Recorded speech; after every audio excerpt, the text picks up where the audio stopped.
one thing, when we stop in the middle of a para, it is difficult to. So I'll go back to the beginning of the para quickly and I'll read it. All right.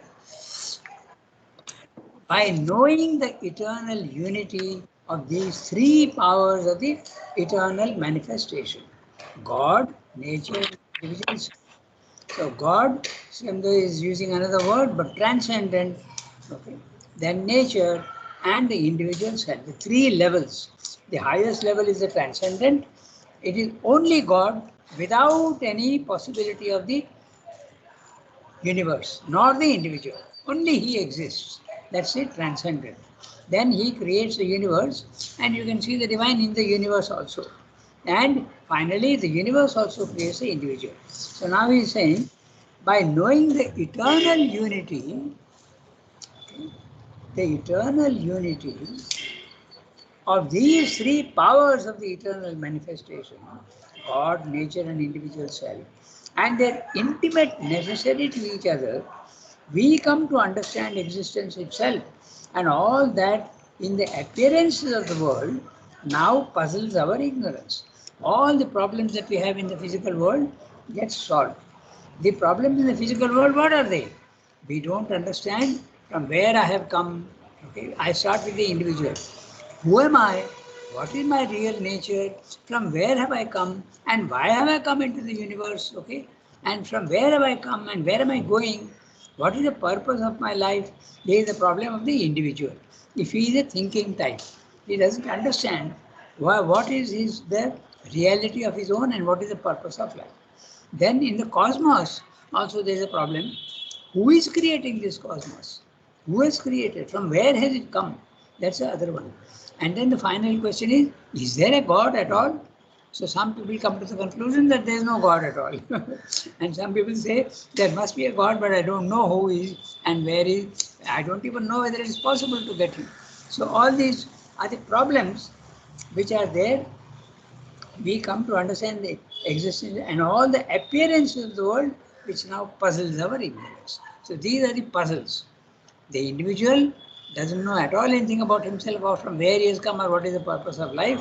The cosmos also, who has created the cosmos, and someone who has created the cosmos must be very, very intelligent because there is so much of purpose and so much of order in the physical world. So how can it be mechanical? It can't be.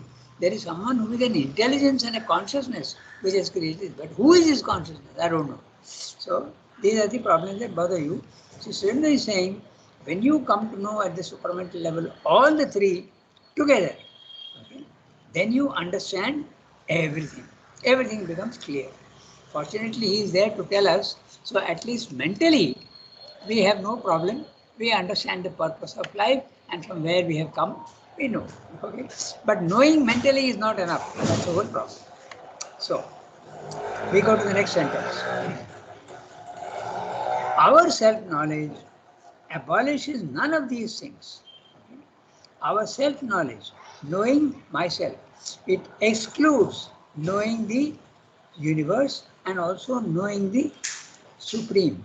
Self-knowledge is your own individual knowledge of yourself. Abolishes none of these things.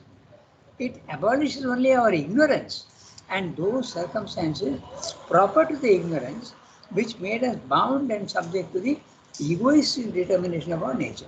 So what he's saying is that even when you come to know your own soul, many of the problems don't get solved. That's what he's saying. Even if you go to the supreme overmind level, there also the problem doesn't get solved. Okay? There seems to be a dichotomy. There seems to be a huge difference between spirit and matter. Only when you go to the supramental level, all the three become meaningful and linked. Okay? That's what he's saying. Otherwise, your egoism goes away, your ignorance goes away when you do yoga and you realize your own soul, which is a self-knowledge. It is not world knowledge, nor is it God knowledge. Self-knowledge excludes. Clearly, he's saying, that's why he's using the word self-knowledge. Self-knowledge, knowledge about yourself. You know the reality of yourself. But it excludes, it does not include necessarily. It can include, but does not necessarily include the world knowledge and the God knowledge. It does not. So you must know all the three. Our self-knowledge abolishes none of these things. It abolishes only our ignorance and those circumstances proper to the ignorance. It's a huge thing. It's not a small thing. But yet it does not solve all the problems. That's what he's saying. Circumstances proper to the ignorance, which made us bound and subject to the egoistic determination of our nature. Note the word, interesting word, determination. That means the features. That means those things which have got clear features, nature, characteristics, egoistic characteristics. And what are the egoistic characteristics? Very clearly, a sense of separation. I am separate from everybody else. That's the main thing. And that separation, naturally you don't know the others, so there is ignorance. So these are the results of egoism. Okay? Ignorance and ego, they come in. Bound us, which made us bound and subject to the egoistic determination of our nature. When he is talking of nature, he is talking of the body, mind, life. Okay? When we get back to our true nature, true being, which is the self or the psychic being, the ego falls away from us. Its place is taken by our supreme and integral self, the true individuality. So he has used three words, okay? Supreme and integral self and the true individuality, and he has also used the true being. So these three words, he often uses the word central being. The central being is above and inside you also, in different. The psychic being is not necessarily the self. The self is universal, the psychic being is individual. Both are divine, but there are two different levels. So that's what he's saying. When we get back to our true being, and the true being includes the psychic being as well as the self. The self is that which is your own self, but which is also the self of everybody else. The ego falls away from us. Its place is taken by our supreme and integral self, the true individuality. And the true individuality has absolutely no trace of ego in it. Sometimes there can be a trace, but then that depends on individuals. At this supreme self, as this supreme self, it makes itself one with all beings, which is a cosmic consciousness. When you are in the supreme self, you have a cosmic consciousness and sees all world and nature in its own infinity. You see everything within yourself, in its own infinity. And your self is infinite. It has become infinite. What we mean by this is simply that our sense of separate existence disappears into a consciousness of illimitable, undivided, infinite being in which we no longer feel bound to the name and form and the particular mental and physical determination of our present birth and becoming, and are no longer separate from anything or anyone in the universe. This is a very interesting sentence. We'll look at it clearly. Okay? What we mean by this is simply that our sense of separate existence. I am separate from everybody else. I have a body which is mine and not anybody else's. I have a vital which is mine and not anybody else's. I have a mind which is different from others. This sense of separateness disappears into a consciousness of illimitable, undivided, infinite being in which we no longer feel bound by the name and form. Which is the name and form? Your body, your vital, and your name, and your mind, and the particular mental and physical determinations of our present birth. So each birth, present birth, you have certain physical determinations. The next birth will have quite different determinations. You may be, this life you may be tall and fair, next life you may be short and dark, okay? And you may be, even the characteristics also change, psychological characteristics. This time you may be, a little ego bound, next time you may be very generous. These things also go on changing because you must experience the world in all its aspects. Otherwise you won't have the knowledge. So you must know what is generosity, and you must also know what is miserliness. So it's an experience, and then only when you have the experience of this, you understand. So Srimad is using present birth and becoming. Becoming is very clearly a body, mind, life. The soul, there is no becoming to the soul, it only grows, it's the same. And are no longer separate from anything or anyone in the universe. Even you can see your own presence even in stones, okay? Anything or anyone in the universe. Everything becomes part of it. This is what the ancient thinkers called the non-birth, because you are not depending on the birth which gives you your body, mind, life. So the non-birth means you are not identified anymore with your body, mind, life. That's what it means, the non-birth. You realize that you are not necessarily subject to birth in the physical world. If you want, you can disappear into the infinite without birth. Rebirth was the in our ancient for a long time after the Mayavad theory and the Buddhistic theory, birth was a curse. You are coming into the physical world and suffering. Of course, Sri does not agree. He says it's an opportunity, it's not a curse. Suffering is not to be seen negatively, it has to be seen positively. It's an opportunity given to you for progress and understanding of things, knowledge. This is what the ancient thinkers called the non-birth. He is referring to the Isha Upanishad, the non-birth, or the destruction of birth or nirvana. Destruction of birth, you can call the destruction of birth nirvana also. At the same time, we continue to live and act through our individual birth and becoming, but with a different knowledge and quite another kind of experience. In the normal condition, we are identified with our body, mind, life, and we act with an ego and our own will. But when you have gone to the non-birth, you have gone to the self, and you realize all the three are one, transcendent, cosmic, and individual, then you are no longer in ignorance. You see that you are one small element in the vast universe. That's what you see. So your knowledge completely disappears. I come back to the very interesting little conversation, not conversation, exchange of letters between Sri Aurobindo and Niruddha. I've told you before, but it's very relevant here because Niruddha wrote to Sri Aurobindo, you are an avatar and this and that, but we are very satisfied only with Sri Aurobindo as we know you. Okay. So Sri Aurobindo says, very good, I have no problem with that. But I myself don't know who is this Sri Aurobindo that you know. Because why? Because he is not the body, mind, life anymore. He himself is the whole universe. He doesn't identify himself with the body, mind, life. He says, I don't know who I am. I don't know who you think I am. Okay? Because Niruddha is surely not understanding those cosmic consciousness. Okay, so this is what he means by losing the identification with body, mind, life. Then, at the same time, we continue to live and act through our individual birth and becoming, but with a different knowledge and quite another kind of experience.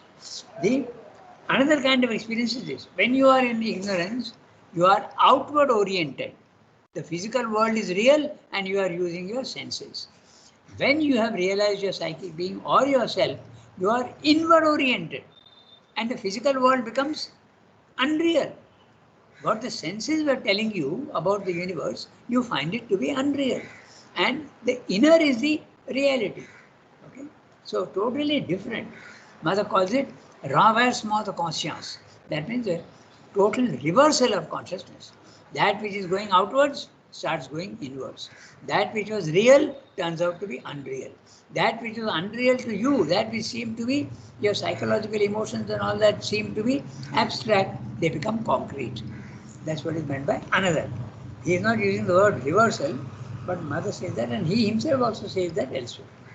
Now, to be able to live permanently in this new consciousness of our real, our integral being, is to attain liberation and enjoy immortality. You realize that your soul has always existed and will always exist, unless you want to dissolve it and disappear into the infinite. Okay, so this is what he's saying. To be able to live permanently, not have an experience, that's not enough. In this new consciousness of our real, our integral being, Now, when he is talking of integral being, he is including all the three. You are part of God, you are part of the universe, and also you have a psychic being which is divine essential. That's an integral being. It's not only your psychic being or only yourself. Okay? It's very clearly the integral being, all the three. So that completes the paragraph. Now we can go to the next paragraph. Okay? The chapter is the soul and liberation. So when you identify yourself not with your body, mind, life, but with yourself or central being, you are liberated. You are out of the prison of body, mind, life. We read the next one. Here there comes in the complication. So what is the complication? Let us read. Okay. So I'm reading, Gangadhar. yeah, go ahead. Go ahead. Here there comes in the complication of the idea that immortality is only possible after death in other worlds, upon higher planes of existence, or that liberation must destroy all possibility of mental or bodily living and annihilate the individual existence forever in an impersonal infinite. These ideas derive their strength from a certain justification in experience and a sort of necessity or upward attraction felt by the soul when it shakes off the compelling ties of mind and matter. It is felt that these ties are inseparable from all earthly living or from all mental existence. Death is the king of the material world, for life seems to exist here only by submission to death, by a constant dying. Immortality has to be conquered here with difficulty and, and seems to be in its nature a rejection of all death and therefore of all birth into the material world. The field of immortality must be in some immaterial plane, in some heavens where either the body does not exist, or else is different and only a form of the soul, or a secondary circumstance. On the other hand, it is felt by those who would go beyond immortality even, that all planes and heavens are circumstances of the finite existence, and the infinite self is void of all these things. They are dominated by a necessity to disappear into the impersonal and infinite, and an inability to equate in any way the bliss of impersonal being with the soul's delight in its becoming. Philosophies have been invented which justify to the intellect this need of immersion and disappearance. But what is really important and decisive is the call of the beyond, the need of the soul, its delight. In this case, in a sort of impersonal existence or non existence. For what decides is the determining delight of the Purusha, the relation which it wills to establish with its Prakriti, the experience at which it arrives as the result of the line it has followed in the development of its individual self experience among all the various possibilities of its nature.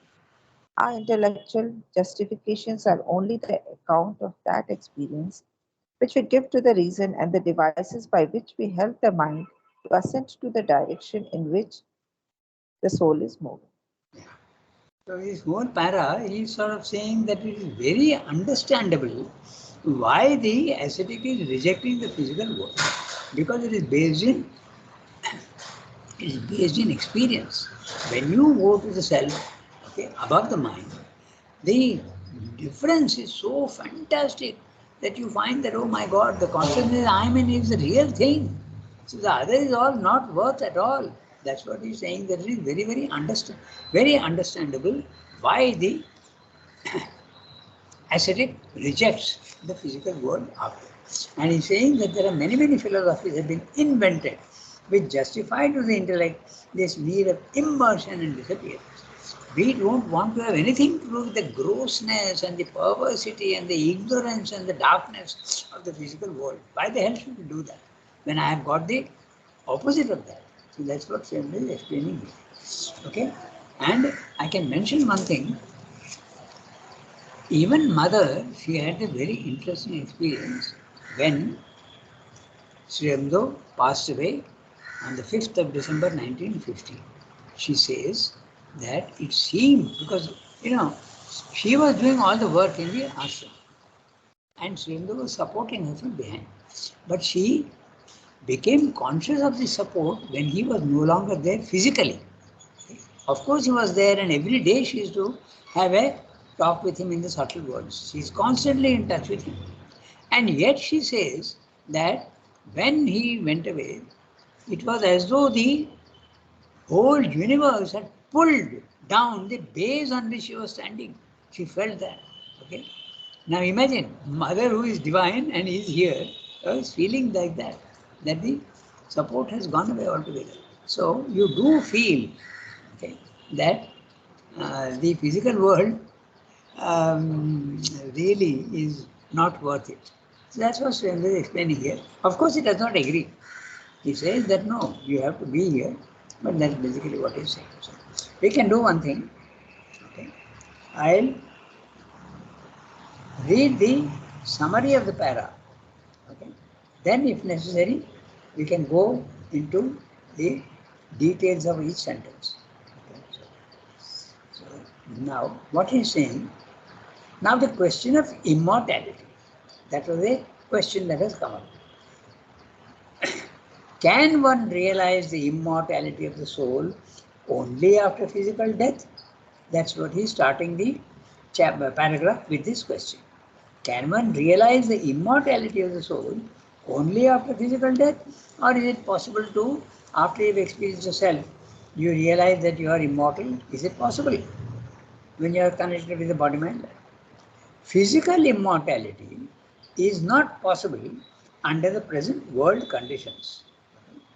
Or is it that so long as one has body, life and mind, the ties with the earth consciousness are so strong that only after liberation can immortality be experienced? Is it like that? Please ask. Or again, is immortality possible only after severance of all ties with body, life, mind? Only impersonal infinity can give sense of immortality? These are the questions he is raising. Okay? Do we have to necessarily go into the subtle worlds to experience immortality? Is it not possible to experience it even in the physical world? These ideas, not uncommon, they are quite common in India, derive from the soul's practical experience of the need for ascent out of outer surface nature and the need for shuffling off the body, life and mind. Death reigns supreme in the physical world, and life is possible here only on condition of acceptance of death. Okay? Therefore, immortality is not possible here, but only in some far-off heavens. Okay? These are not his statements. He is saying that these are the philosophies that say this thing. And it's interesting because even when you think of Vivekananda, okay, actually Ramakrishna had said about him, as soon as he realizes his own self, he will prefer to go there and he will get rid of his body. And he said something very interesting. After he realized himself, he went to his closest friend in the subtle world. He went to him subtly and told him, I have spat out the body. So if this is the word here, shuffle. Okay? You feel you shuffle off the body. Sort of shake yourself out of it. Okay? The body is no longer there. You say it's a huge drag on you, so you throw it out. This is what he's saying. Therefore, is immortality is not possible here in the physical world or only in some far-off heavens. Then Swamdeva goes on to say, but what about those who would go beyond the first level of mortality, lower existence, and the second level of immortality, spiritual planes, ideal planes, higher hemispheres, and rise into the third level beyond even immortality? Okay? Immortality is experienced in the spiritual planes of consciousness, second level. But he's saying, what about those who go to the third level? Will they feel the same? So he's suggesting that at the third level, you don't feel the need of shuffling off your body. You can use it in an impermanent manner. You can use it. It's an instrument. You use it. Such high-minded souls see both lower levels as conditioned, influenced, pursued by finite existence. These two lower levels are subject to the strong need to disappear into the infinite, escape the finiteness, because the bliss of these two levels is incompatible with the soul's delight, which it takes in the becoming the physical world. Many philosophical systems confirm the need to melt into the infinite, but the final deciding authority is what the soul requires. And if it wants bliss in the lower hemisphere, it can certainly have it. That's what Swami is saying. It need not necessarily reject. But if you are in the physical world and you feel the pain and the suffering, you want to get rid of it. So you want to go outside your body, mind, life. When you are in the spiritual planes of consciousness, also you feel that, my God, I am so lucky I have come out. But I want to never go back into the physical world. Then Swami is suggesting that those who go to the third level, when we go to the sentences, I'll point out to where he's saying that. Okay? Then you feel that, oh, the ideas of immortality not being possible in the first level and second level is not really true. You can have immortality even in the physical world if you are at the third level. The soul, the Purusha, is the sole authority to decide what relation it wants to have with Prakriti. Prakriti is the lower, soul is the spirit. So spirit itself decides what its relation will be with the world. That's what he's saying. And all this depends on the past line of development of the soul. Intellectual justifications come later and are not crucial. Neither are intellectual ideas crucial for the choice that the soul makes. This is what he's saying in the paragraph, okay, very clearly. So long as you are in the level 1 and level 2, it is true that you feel that immortality cannot be had in the physical world. You feel that very strongly. But when you go to the third level, you see that that idea is not absolutely correct. Okay. So this is what he's saying. What's the time? 21. We have got 15 minutes. So I go through each sentence, okay? Because I'll point out to you where he goes to the third level, okay? So here there comes in the complication of the idea that immortality is only possible after death. In other words, upon higher planes of existence, or that liberation must destroy all possibility of mental and bodily living and annihilate their individual existence forever in an impersonal infinity. When you are identified with your body, mind, life, you feel the need to get away from limitation, from suffering. And when you go to the second level, you are free and you feel wonderful. And you see clearly that when you are in the lower consciousness, immortality is impossible. You feel that the second level is the real thing. And there is a rejection of the physical world. He is justifying the general tendency of the ascetic to go away from the physical world. He is saying it is possible to understand. These ideas derive their strength from a certain justification in experience and a sort of necessity or upward attraction felt by the soul when it shakes off the compelling ties of mind and matter. Look at the language, okay? The compelling ties, it compels you to be one with your mind and matter. Okay? Mind and body, matter and body. You are forced to do that.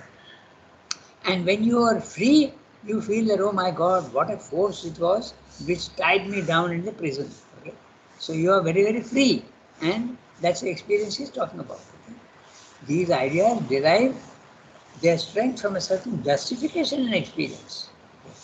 And the sort of necessity or upward attraction felt by the soul when it shakes off the compelling ties of mind and matter.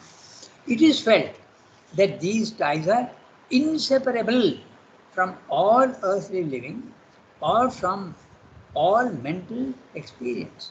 So long as you are identified with your body, mind, life, it is impossible to experience immortality. That's what they think, but that's not absolutely true, because you have not gone to the third level yet. Death is the king of the material world. It is an absolute law. For life seems to exist here only by submission to death. Life can exist only by submission to death. When something dies, then life also comes up. They are both linked strongly together by constant dying. Submission by constant dying. Immortality has to be conquered here with difficulty and seems to be in its nature a rejection of all death and therefore of all birth into the material world. That's why the ascetic says, impossible. I don't want to go back into the physical world, which is a prison. If I am free, why should I go back into the prison? The field of immortality must be in some immaterial plane.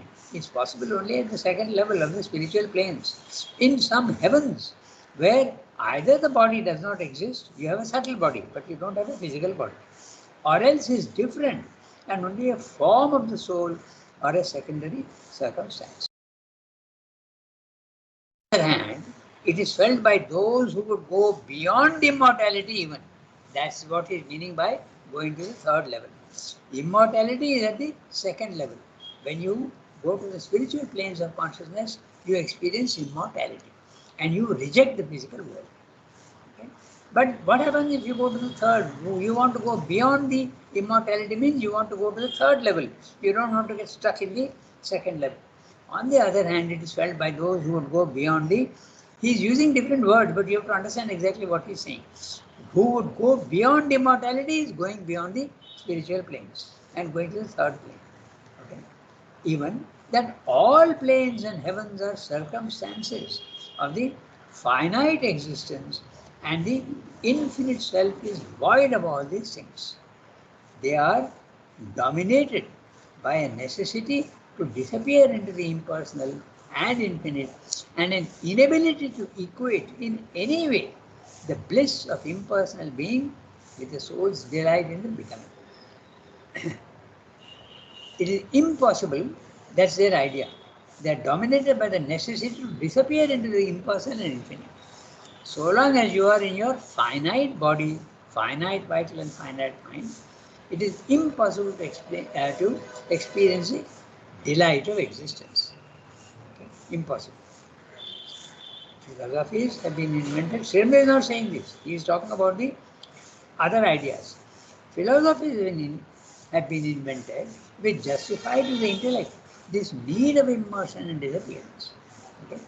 That's why the Mayavada, Buddhism, okay, there are so many others who say impossible to get God in the physical world, go into the higher planes of consciousness only. Philosophy is invented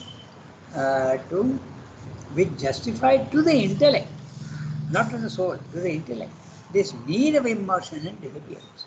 But what is really important and decisive is a call of the beyond, the need of the soul, its delight, not the mind, okay? What does the soul need? But if the soul is in the second level of consciousness, it may still feel that I don't want to go back into the physical world.